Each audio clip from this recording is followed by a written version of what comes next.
everybody out there, it's TJ coming to you from GoFigureNews.com, and today we celebrate and we wish you happy Star Wars Day. May the 4th be with you.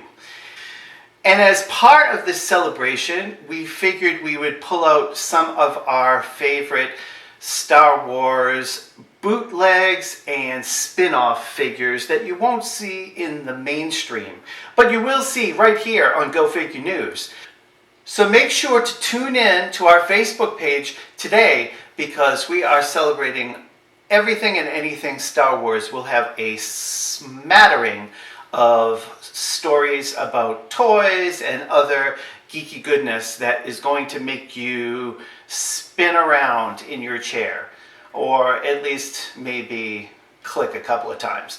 Anyhow, these are just a few of the exciting Star Wars bootlegs that are out there in the world.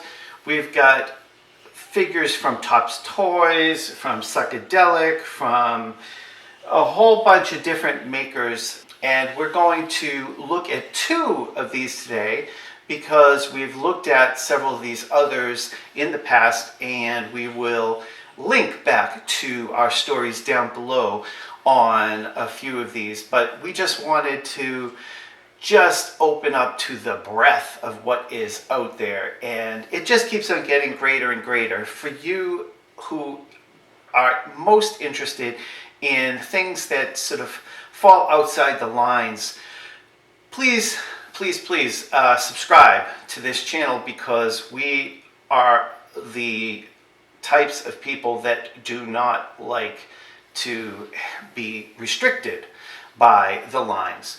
So in fact, we want to blur the lines whenever we get the opportunity. So we're going to start by pulling away those that we're not going to review, like the Art Trooper, which we love, and this lovely, this is GIMP 2D2, which you might have seen if you went to, I think that was that at Comic-Con or was that at New York Comic-Con? It was at one or the other. This is, of course, the amazing Topps Toys, and there's only 10 of these that exist. It's the multi-hands of Ganesha version of the Stormtrooper in the red colorway. Please do type into their page because there's a lot to see, and they are coming out with some more figures, and we are going to be reviewing one very soon. It didn't get here on time, but it is coming from Taiwan, so we will keep you posted. We did take a look at Psychedelic's Gay Empire, and of course this was a huge hit last year. Of course, this is I Find Your Lack of Faith Disturbing from the Book of Sith. And this came from the folks at Special Ed Toys and Mock Joe's. We love what they do, and we hope to be able to present a review of something else that they do soon. So we will be keeping you abreast. And a thigh, and a wing. Wah, wah. The first figure that we're going to look at is right here from 3D Retro. This is Evil Fett, and he is the king of awesome. He is a vinyl action man, and just check out this incredibly vintage styled box. They went all out in the presentation here. It gives you all that Kenner, all that Mego, and especially for those who come from the era, they can really latch on to the whole myth that was Evel Knievel. And when you fuse it with Boba Fett, it just becomes something other and something quite spectacular. For the red, white, and blue, for the stars and stripes, and the stars above in all of us, here we have all these kind of cool figures that they're not going to produce, but with these motorcycles and all sorts of popping wheelies. This is the Evil Fett Mach 6 Death Cycle. It would be wonderful if you saw these things, but this is, of course, a pun of advertising of the 70s. the lore of the 70s. On the back it says, "Hey kids, be sure to ask mom and dad to get you Evil Fett's Escape from Beggar's Canyon stunt set." And I absolutely positively was a huge fan of Evel Knievel as a little kid.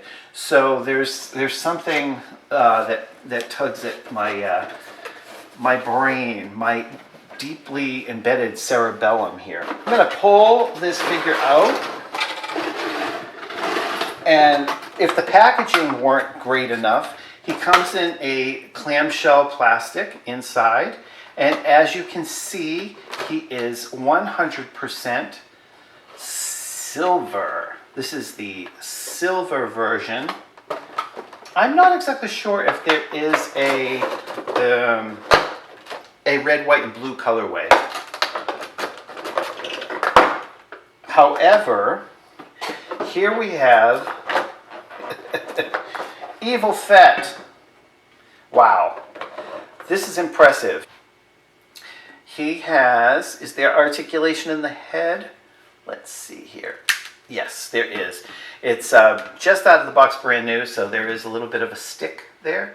But here we have the all the things that make him sort of a cross between Evel Knievel, aka a little bit Elvis too, because check out these flare pants here and the stars on the side. Of course, they were from around the same era, or give or take a few years, so you can see how there can be some wonderful crossover.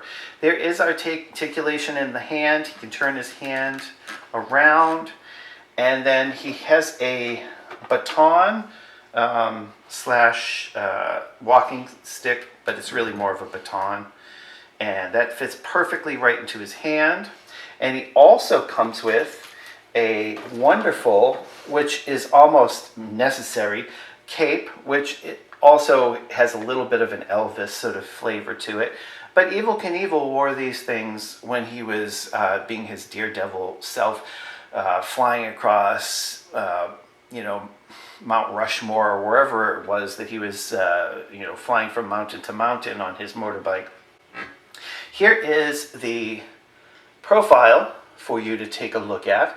I love this Boba Fett helmet with the crossover with the stars and stripes, and then his I don't know what you call this thing, this sort of little antenna sticking out of his helmet. Here you can see him from the back.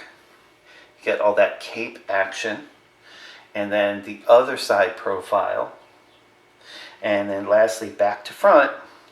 So that is Evil Fett. He is, what is this? Is this, he's 11 or 12 inches tall. He would look wonderful right beside any of your 1/6 scale figures. So for instance, if you have other Star Wars figures from Sideshow Collectibles or Planet of the Apes from Hot Toys, you just put them right alongside each other, and this one would look crazy quirky mixed in with the batch. I love the figure. I love the fact that it's in silver. It gives you sort of a statue feel. And at the same time, he looks, because in fact he's monochromatic and he comes in this sort of solid silver color, he almost looks like, he's been frozen like Han Solo was frozen in carbonite. So it gives you that same sort of overall feel. And now we're going to take a look at Star Bong from Psychedelic, and it says right here, totally for kids. And here we have it. This is, of course, the Jabba the Hutt, and then in the hut, they're always like eating something or smoking something. So it makes sense to have seen this evolve into the Star Wars-osphere. The Star Bong is kind of a la lantern, a la gumball machine, made into what would be the Hutt Bong. On the back, it says, in 1983, Kenner Toys released the Jabba the Hutt action playset as part of the Return of the Jedi action figure line. While on the surface, this toy seemed like any other plastic representation of an iconic space alien, it is, in reality, one of the most perverted toys ever made, in all caps. Amongst the other accessories included in this set was a bong and a bondage leash. That was a wild scene, wasn't it, in Star Wars? You know what? You need a little bit of that. You need a little bit of, mixing it up, because these people on these crazy planets, they are not ordinary people. They are outlandish. They are otherworldly. So I say up with psychedelic. I'm going to show you the back of the card. This is a really heavy card, really printed nicely. High quality, heavy stock. This is Star Bong, and you can freeze this if you'd like. I'm not going to freeze. I'm not going to stop talking, but I could. But that's not going to do you any good. So anyway, this is Star Bong, and it is hysterical. And you've got people doing sort of like quasi-cosplay on the front of the card in various, masks, mashup masks.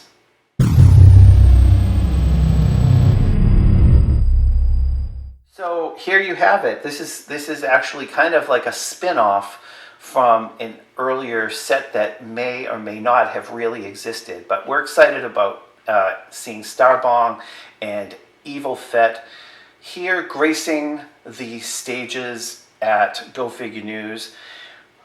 We hope that you tune in to our Facebook page particularly, and or of course you could just go directly to our website, gofigurenews.com, and see all of what we are cooking up today for you. Thank you so much for watching. We say may the 4th be with you.